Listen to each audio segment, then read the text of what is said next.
आंदोलन करो, जागृत करो, अवेयरनेस फैलाओ, कंपेल करो। हम शांत नहीं है, मुर्दे नहीं है, मैं निष्क्रिय नहीं है, हम क्रांतिकारी है, बाबा साहब के पुत्र है, भगवान बुद्ध के अनुयायी है। तो अपने हक के लिए लड़ो। ये इनजस्टिस है, हक के लिए लड़ रहे हो आप। आपका ह्यूमन राइट्स है, आपका रिलीजियस राइट है, आपका फंडामेंटल राइट है। तो आप जब तक के शक्ति नहीं दिखाओगे तब तक के जो है वो जागृत नहीं होंगे, वो अलर्ट नहीं होंगे, सॉल्यूशन नहीं निकालेंगे। तो ये पहला मार्ग है, आंदोलन करिए, आप देशव्यापी आंदोलन करिए। वर्ल्ड के भी जो है रिलीजियस जितने भी भिक्षुगण हैं उनको भी इनवाइट करिए।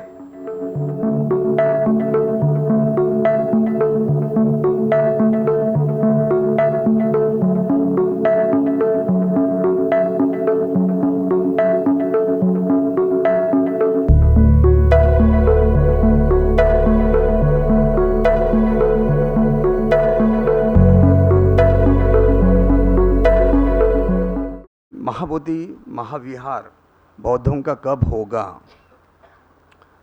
ये जो प्रश्न है ये बहुत ही ज्वलंत प्रश्न है, बर्निंग क्वेश्चन है। और मुझे ऐसा लगता है कि आप सब ने जो विचार अतिथिगणों के सुने हैं, तो मैं बहुत ज़्यादा न इतिहास की तरफ जाऊंगा न ज्योग्राफी की तरफ जाऊंगा।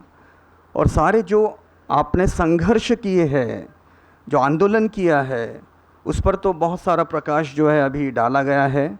और बहुत समय से आप सुन रहे हो और आपका भी जो है धैर्य है, पेशेंस है। इसलिए मुझे ऐसा लगता है कि मुझे टू द पॉइंट कि इसका सोल्यूशन क्या है, इसका राइट सोल्यूशन क्या है। ये महाबोधि महाविहार हमारा कैसा होगा, ये कैसा होगा, हाउ, इस पर हमें चिंतन मनन करना है, मंथन करना है। और एक सही सॉल्यूशन इसका अगर हमें मिलता है तो ये समस्या हमेशा के लिए जो है इसका समाधान मिल जाएगा। तो मुझे ऐसा लगता है कि जिस प्रकार से पूरी दुनिया को अगर हम देखते हैं, अगर जीसस क्राइस्ट की अगर प्लेस है इज़राइल जेरूसलम, वहाँ कोई कंट्रोवर्सी नहीं है। जो कंट्रोवर्सी है वो फ़लस्तीन की, वो अलग है। जहाँ पर अभी अभी जो बाबरी मस्जिद और राम जन्मभूमि का इशू सुप्रीम कोर्ट ने सॉर्ट आउट किया है, और राम की जन्मभूमि डिक्लेयर करते हुए वहाँ अयोध्या में मंदिर का जो है निर्माण हुआ है। तो मुझे ऐसा लगता है कि वो जो फार्मूला है, सुप्रीम कोर्ट ने जो फार्मूला निकाला है कि जो मुस्लिम बांधव है उन्हें एक दूसरी ज़मीन दे दिया जाए मस्जिद के लिए। क्योंकि एक गालिब ने एक बहुत सुंदर जो है शब्द कहा है कि कांटों का भी हक है आखिर, कौन छुड़ाए अपना दामन। अगर हम किसी को ज़बरदस्ती कहाँ से अगर निकालना चाहते हैं तो वो निकलेगा नहीं। तो ये जो सॉल्यूशन सुप्रीम कोर्ट ने दिया, मुझे लगता है कि यही फॉर्मूला यहाँ पर हो सकता है। तो मुझे लगता है कि अगर एक ऐसा मध्यम मार्ग या ऐसा सॉल्यूशन सुप्रीम कोर्ट निकाले या गवर्नमेंट ऑफ बिहार निकाले, और जो जितने भी वहाँ पर हिंदूज़ हैं या जिन्होंने भी वहाँ पर अपना जो है डेरा डाला हुआ है, अगर उनको एक अलग जो है जगह मिल जाती है तो वो सही माने में एक अच्छा सॉल्यूशन होगा। और हमारे बौद्धों को जो है एक्सक्लूसिवली, एब्सोल्युटली जो है एडमिनिस्ट्रेशन का, कंट्रोल का, मैनेज करने का जो पावर्स है वहाँ दिया जाएगा। क्योंकि और भी सॉल्यूशंस है, सॉल्यूशन जो है लीगल भी है। लीगल सॉल्यूशन इसलिए है क्योंकि अगर बोध गया टेम्पल एक्ट 1949 इनैक्ट किया गया है सिर्फ उसी पर्पस के लिए, तो वो बाइंडिंग हो जाता है कि वहाँ जो ट्रस्ट है, वहाँ जो कमेटी है और वो जो मैनेज कर रहे हैं, तो वो गवर्न करता है वो एक्ट। तो जब तक उस एक्ट को हम रिपील नहीं करते, कैंसिल नहीं करते, जब तक उस एक्ट को ख़त्म नहीं करते, तब तक के जो है वो एक्ट वहाँ अपना एक तांडव नृत्य करता रहेगा। तो मुझे लगता है कि वो एक ड्रेविडियन एक्ट है, वो राक्षसी जिसे पावर कहते हैं, एविल फोर्स, वो काम कर रहा है 1949 से। तो ये जो हमारा 1950 में संविधान आया, बाबा साहब ने संविधान दिया और वहाँ फंडामेंटल राइट्स, मैं थोड़ा सा लीगल पक्ष की तरफ आपको जो है ले जाना चाहूँगा, क्योंकि सोशल इश्यूज़ या धार्मिक इश्यूज़ इस समय मैं यहाँ पर उचित नहीं समझता कि उस पर जो है मैं ज़रा सा भी प्रकाश डालूँ। तो बीइंग एन एडवोकेट, तो I want to focus on the right solution only, कि हम यहाँ पर इतने मेहनत से ऑर्गेनाइज हुए हैं और इतने बड़े बड़े आंदोलन कर रहे हैं। एमएलए हॉस्टल में इतने सारे राज्यों के जो है लोग रिप्रेजेंटेटिव्स आए हैं, डिस्कस किए हैं, लेकिन हम सिर्फ सॉल्यूशन चाहते हैं और राइट सॉल्यूशन चाहते हैं। बहुत ज़्यादा डिस्कशन करना नहीं चाहते, बहुत वाद विवाद भी नहीं करना चाहते। हम चाहते हैं कि ये जो समस्या का समाधान हमें जल्दी से जल्दी मिले। तो इसके लिए जो है क्या मार्ग है, तो मैंने एक मार्ग तो कहा है कि अगर जो है ये एजेंडा में अगर आप आंदोलन कर रहे हैं लामा जी, तो आप जो चीफ मिनिस्टर को जो है ये रिक्वेस्ट करिए, या प्राइम मिनिस्टर या जो भी कनेक्टेड जो होंगे अथॉरिटीज़, उनको रिक्वेस्ट करिए कि इनके लिए एक जो है अल्टरनेटिव ज़मीन दे दीजिए on the ground of parity, equality, article 14, कि जब वहाँ कर सकते हैं, जब वहाँ कर सकते हैं तो यहाँ क्यों नहीं कर सकते। ये सिर्फ ऑप्शंस है, ये सिर्फ ऑप्शंस है। सेकंड सॉल्यूशन ये है कि ये जो एक्ट चैलेंज हुआ है 2012 में, और ये 2012 में भंते सुरेश देसाई जी ने ये पिटीशन फाइल की है, वहाँ 3 प्रेयर्स है। पहली प्रेयर ये है कि ये जो एक्ट है ये अल्ट्रा वायर्स है, violating article 25 and article 26 of the constitution of India. अब कॉन्स्टिट्यूशन ऑफ इंडिया जो है वो 1950 में आया, और आर्टिकल 25 जो है ये फंडामेंटल राइट है अंडर पार्ट 3, और ये एक्ट जो है, ये बोध गया टेम्पल एक्ट 1949 जो है, ये सिर्फ स्टैट्यूटरी एक्ट है। तो अगर कॉन्स्टिट्यूशनल पॉइंट ऑफ व्यू से अगर हम उसको सोचते हैं, तो कॉन्स्टिट्यूशनल प्रोविजंस, फंडामेंटल राइट्स, ये सबसे सुप्रीम है, और स्टैट्यूटरी प्रोविजंस या कोई भी एक्ट ये उससे नीचे है। तो कॉन्स्टिट्यूशन प्रिवेल होता है, और ये एक्ट जो है कॉन्स्टिट्यूशन के आर्टिकल 25 या 26 को, फंडामेंटल राइट को ओवरराइड नहीं कर सकता, ये हावी नहीं हो सकता, लेकिन ये छाती पर बैठा हुआ है। तो जो सुप्रीम कोर्ट में जो पिटीशन दायर की गई है 2012 से पेंडिंग है, यानी 12 साल हो गए इस समय, और 12 साल का वो पेशेंस है, तो मुझे लगता है कि आर्टिकल 25 और 26 क्या है आप समझने की कोशिश करिए। आर्टिकल 25 कहता है, जो फंडामेंटल राइट है, जो प्रिम्बल में भी है, लिबर्टी ऑफ वर्शिप, कि जो फ्रीडम ऑफ कंसाइंस, यानी आपकी जो कॉन्शियसनेस है, चेतना है, आप जिसे चाहे उसे जो है वर्शिप कर सकते हैं, पूछ सकते हैं, श्रद्धा कर सकते हैं। तो ये जो फंडामेंटल राइट दिया है कि you can worship and freely worship, तो आप फ्रीली प्रोफेस करो, प्रैक्टिस करो। हमारा बुद्धिस्ट रिलीजन है, तो ये क्रिश्चियन पर भी लागू होता है, मुस्लिम पर भी लागू होता है, सभी पर लागू होता है। तो जब आर्टिकल 21 अस्तित्व पर आया, तो ये जो एक्ट है 1949 अपने आप रिपील होना चाहिए था, अपने आप कैंसिल हो जाना चाहिए था, क्योंकि कॉन्स्टिट्यूशन सर्वोच्च है, कॉन्स्टिट्यूशन जो है सुप्रीम है। तो ये जो हम जो राइट मांग रहे हैं कि हम प्रोफेस करना चाहते हैं, प्रैक्टिस करना चाहते हैं, वर्शिप करना चाहते हैं, क्योंकि हम बुद्धिस्ट हैं और अंडर कॉन्स्टिट्यूशन ऑफ इंडिया ये माइनॉरिटी रिलीजन है। माइनॉरिटी कमीशन क्यों है? To protect the minorities. तो ये जो इशू है ये बहुत ही फंडामेंटल इश्यूज है, और सुप्रीम कोर्ट इसका जो है निवारण कर सकता है, लेकिन इसको बहुत ही आर्टिकुलेट ढंग से जो है वो आर्ग्यू करना होगा।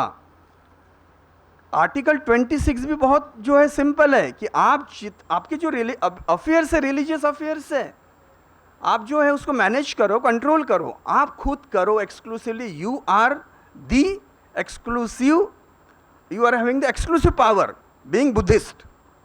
तो ये संविधान में फंडामेंटल राइट है, इसको कोई डिनाई नहीं कर सकता है कि भगवान बुद्ध ने 2500 साल पहले वहाँ एनलाइटनमेंट प्राप्त किया है, इसे कोई डिनाई नहीं कर सकता है। वहाँ जो है आपके सारे त्रिपिटक और जितने भी ग्रंथ हैं वो इस बात का सबूत है, प्रूफ है। सुप्रीम कोर्ट को प्रूफ चाहिए। अब ये जो एंक्रोचमेंट हुआ है, कब हुआ है? सम्राट अशोक ने महाबोधि विहार बनाया, इससे ज़्यादा प्रूफ क्या होगा?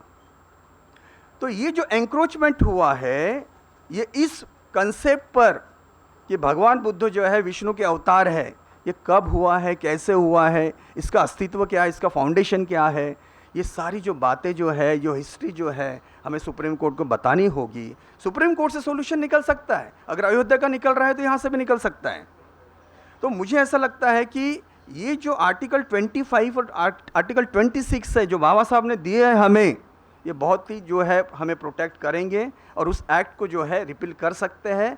Being ultra vires, not only ultra vires, unconstitutional, वो कॉन्स्टिट्यूशन पर हावी नहीं हो सकता है। कोई भी एक्ट कॉन्स्टिट्यूशन पर हावी नहीं हो सकता है। तो ये 25 और 26 दे आर आवर प्रोटेक्टर्स। वहाँ दूसरी प्रेयर ये है कि ये जो मैनेजमेंट कमेटी है, जो ट्रस्ट है, ये सिर्फ बुद्धिस्ट का होना चाहिए और वहाँ पर बुद्धिस्ट ही प्रैक्टिस होना चाहिए, वर्शिप होना चाहिए, रिचुअल्स होना चाहिए। अभी क्या हो रहा है कि वहाँ जो हिंदूज़ है वो रिचुअल्स कर रहे हैं, वो प्रैक्टिस कर रहे हैं, और वो जो एटमॉस्फियर है वो पूरी तरह से मिक्स हो चुका है। यानी जो एक शुद्धतम जो है वाइब्रेशंस वहाँ चाहिए, जो बुद्धिस्ट वाइब्रेशंस चाहिए एक्सक्लूसिवली, जो भगवान बुद्ध वहाँ ध्यान किए उन्होंने और रिगोरस जो है तप करके उन्होंने वो बोधि जो है हासिल की, परम ज्ञान हासिल किया, तो वो वहाँ कैसे वाइब्रेशंस होना चाहिए? तो वो प्यूरेस्ट वाइब्रेशन जो है हमारे ही बुद्धिस्ट लोगों के होना चाहिए। वहाँ पर कोई भी ऐसा तत्व मिक्सअप नहीं होना चाहिए, कोई भी एंटी वाइब्रेशन जो है वहाँ नहीं चाहिए, क्योंकि वो जो भूमि है पृथ्वी पर, वो जो भूमि है वो पूरी मनुष्य जाति की भूमि है, क्योंकि उससे जो है पूरी मानवता को लाभ हुआ है, कल्याण हुआ है। और सारे जो देश है, भारत के अलावा जो देश है, जो साउथ ईस्ट कंट्रीज़ है, जापान है, थाईलैंड है, बर्मा है, श्रीलंका, सारे जो देश है, ये सारे के सारे जो है उस भूमि पर फोकस कर रहे हैं कि इसका सॉल्यूशन कब निकलेगा। तो दशकों से जो है ये सॉल्यूशन निकला नहीं। तो मुझे ऐसा लगता है कि ये सॉल्यूशन सुप्रीम कोर्ट से निकल सकता है अगर सही माने में हम ये कॉन्स्टिट्यूशन को इंटरप्रेट करें, क्योंकि आपको समझना बहुत ज़रूरी है कि लीगल इश्यूज़ क्या है। सोशल जो आंदोलन है सबको मालूम है, लेकिन सॉल्यूशन पर जो है आपको चिंतन मनन करना पड़ेगा। तो ये जो अभी जजमेंट आने वाला है मुस्लिम अलीगढ़ मुस्लिम यूनिवर्सिटी का, ये एक आइडेंटिकल जजमेंट होने वाला है इसी माइनॉरिटी स्टेटस पर। और ये जब जजमेंट आएगा और इसके जो पॉइंट्स रहेंगे वो हम अपने फेवर में लेंगे, अपने आर्गूमेंट्स में लेंगे, और ये 7 जज का जो जजमेंट रहेगा यही हमारे काम आने वाला है इस प्रॉब्लम को सॉल्व करने के लिए। ये कहना चाह रहा हूँ मैं, ये 12 साल नहीं, ये 100 साल से जो है समस्या चल रही है। और यहाँ पर जो है लीगल सॉल्यूशन, राइट सॉल्यूशन पर अगर कोई नहीं बोलता है तो इरिलेवेंट बातें हैं वो सब। तो इसलिए मेरे बौद्ध बांधवों, पहला सॉल्यूशन ये है कि जैसे लामा जी ने बोला कि आंदोलन करो, जागृत करो, अवेयरनेस फैलाओ, कंपेल करो। हम शांत नहीं हैं, मुर्दे नहीं हैं, मैं निष्क्रिय नहीं है, हम क्रांतिकारी है, बाबा साहब के पुत्र है, भगवान बुद्ध के अनुयायी है। तो अपने हक के लिए लड़ो। ये इनजस्टिस है, हक के लिए लड़ रहे हो आप, आपका ह्यूमन राइट्स है, आपका रिलीजियस राइट है, आपका फंडामेंटल राइट है। तो आप जब तक के शक्ति नहीं दिखाओगे तब तक के जो है वो जागृत नहीं होंगे, वो अलर्ट नहीं होंगे, सॉल्यूशन नहीं निकालेंगे। तो ये पहला मार्ग है, आंदोलन करिए, आप देशव्यापी आंदोलन करिए, वर्ल्ड के भी जो है रिलीजियस जितने भी भिक्षुगण हैं उनको भी इनवाइट करिए।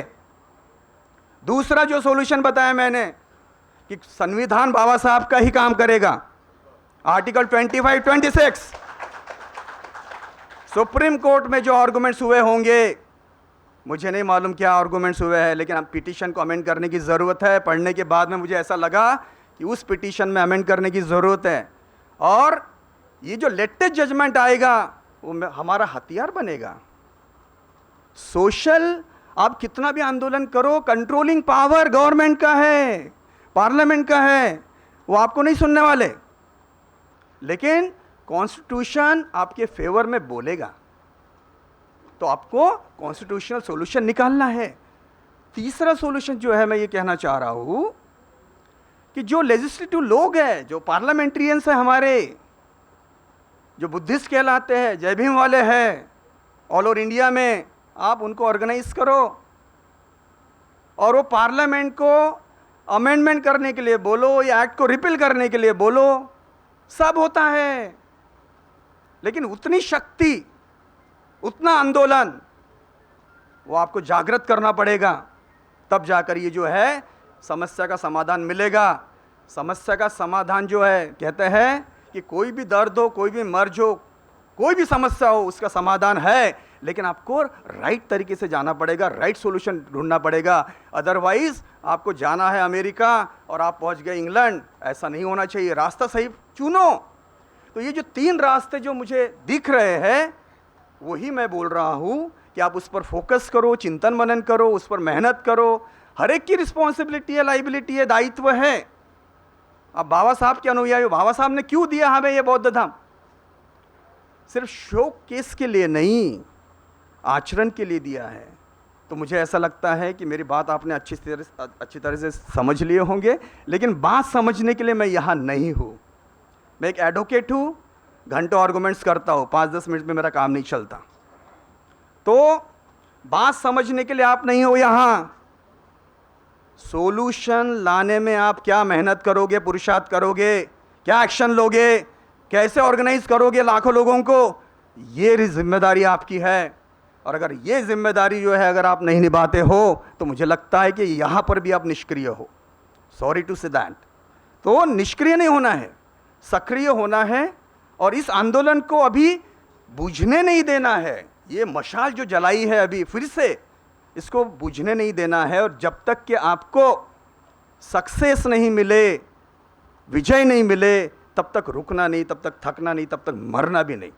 इन्हीं शब्दों के साथ में फिर एक बार जो मैं आप सभी का धन्यवाद देना चाहता हूँ कि एक वकील के नाते जो 2 शब्द मैंने कहने थे लीगल पहलू पर, आपको उसने बहुत ही शांति से और प्रेम से सुना है। बहुत बहुत धन्यवाद। और मुझे ऐसा लगता है कि मुझे भी आपका सहयोग, कोऑपरेशन, मदद लगेगी, क्योंकि मैं भी जो है एक बुद्धिस्ट हूँ, और वो मेरे हृदय में, मेरी चेतना में वो तथागत के तत्व, उनकी ध्यान साधना, वो सब मेरे भीतर विचरण करते रहता है। और शायद इसीलिए चयन हुआ है कि ये बोध गया कि केस जो है मैं जीत के दिखाऊं, हम जीत के दिखाएं मिलकर। चाहे कितने भी दुश्मन हो, गवर्नमेंट दुश्मन हो, सुवर्ण दुश्मन, कोई भी दुश्मन हो, लेकिन अगर आपकी ताकत ऑर्गेनाइज होकर, जैसे ऑर्गेनाइजेशन की बात, यूनाइटेड होकर अगर आप करते हो, तो कोई भी जो है आपका सामना नहीं कर पाएगा। और अंत में सिर्फ एक ही बात कहता हूं मैं कि धम्म जो है ना मदद करता है, वो शास्त्र जो है देखता है, और शास्त्र अदृश्य रूप से ये भी देख रहा है कि जहां मैंने एनलाइटनमेंट प्राप्त किया है वहां पर ये क्या तमाशे हो रहे, ड्रामे हो रहे हैं, विकृतियां कहां से आ गई। तो ये विकृतियां मेरे लोग, ये भिक्षु संघ दूर करे, भिक्षु संघ दूर करे। पूरी दुनिया के भिक्षु संघ जो है इकट्ठा होने चाहिए, क्योंकि वो बौद्ध स्थल है, पवित्र भूमि है पृथ्वी की। वहाँ एनलाइटमेंट होना एक युगों युगों और सदियों से जो है कभी घटना नहीं घटी, ऐसी घटना घटी है वो। इसलिए हम जो आम आदमी जो है, गृहस्थ लोग हैं, वो तो करेंगे ही।